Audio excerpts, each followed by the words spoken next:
Theory book 2B, page 36. Here we have to mark our left hand chords according to the right hand pattern that is actually written using the notations. So what happens, your right hand is going to play this melody.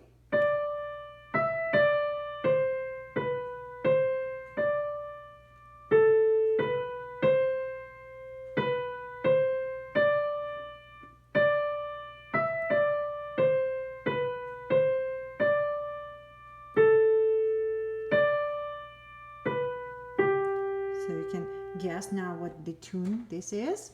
You can write the name of the song right here. And then let's talk about the left hand chords.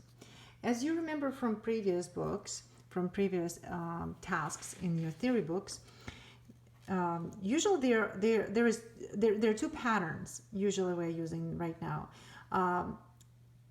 In the left hand, it will be the first chord or the 5-7, okay, or 5-7.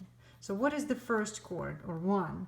It will be in the key of G because it's a G position. So we will have a G chord. That's going to be your 1 chord. And also 5-7. 5-7, it will be F sharp, C, and D. So that's going to be your 5-7. Again, C, and then you're going to have 5-7 chord. It's F sharp, C, and D. The rule of using these two chords is right here. So first of all, you need to remember this is your G major scale. So you have G, A, B, C, D, E, F sharp. So you have numbers right here representing the steps of the scale. So this is the first step of the scale. G note is 1, first note of the scale. A is 2. B is note number 3 in your scale. And then fourth note of the scale, step 5, step 6, and step 7. And after that, that will be 1 again. Okay, so this is 1, 2, 3, 4, 5, 6, 7. Now, for the notes that like 1, 3, and 5, which will be G note, B, and D, 1, 3, and 5, the first note of the scale, third note of the scale, and the fifth note of the scale, your left hand needs to play the first chord, which is the G major chord. Okay, so whenever your right hand plays this note, this or that, your left hand needs to play this chord. And you can see why, because it's kind of the same, they match. Okay, now when your right hand is playing second note of the scale, fourth or fifth, it's going to be A note, C note, and D. These 3 notes. Your left hand needs to play the 5-7 chord. And again, you see why, because in reality, it's actually the same notes. Okay, so they blend. That's why they will sound good if you play them together. All right, so let's now look at your notes. Here, the first one is done for us. And if you analyze why it's marked as a 1, let's look at the notes. So you have a D note, which is your 5th note of the scale. E note, it's a 6th note of the scale. Again, D, 5th note of the scale. And 4 is here, the 4th note of the scale.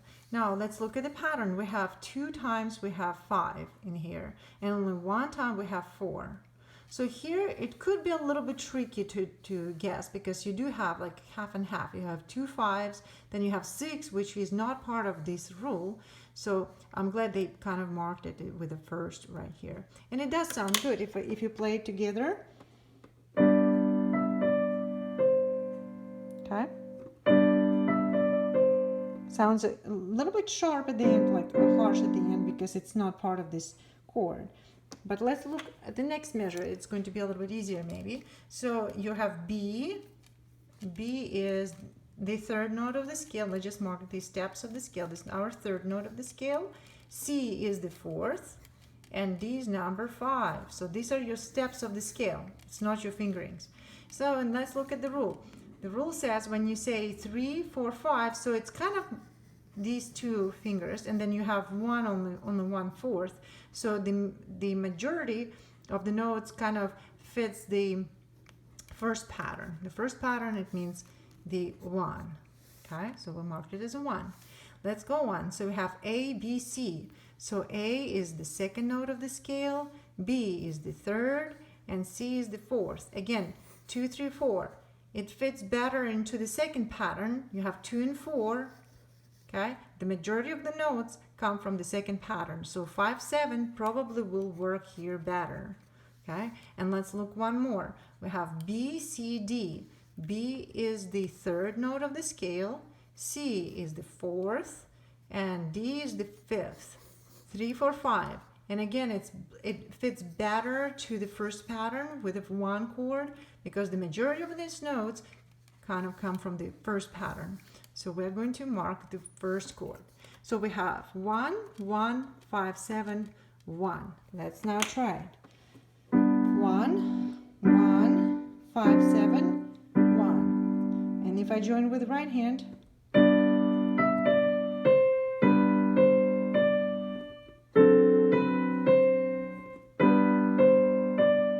see, it sounds beautiful. So see if you can continue like that the second line here.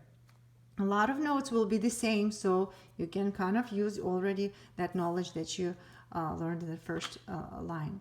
Also, notice that the second part here, it's a little challenge for you.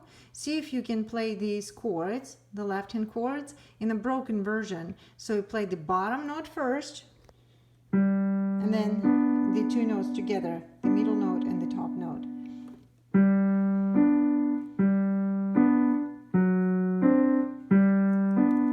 And then your song will be sounding this way.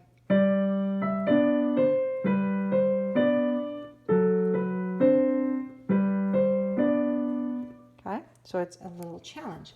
And then on the bottom of this page, you need to analyze these notes, these chords, and write the names of these chords using the symbols like G, C minor, D, A minor, and D minor. Okay, so notice here, you just need to pay attention to the bottom note, and that's the name of the chord. And also you can try to play them and listen. Do they sound major, happy, or minor, sad? Happy practicing.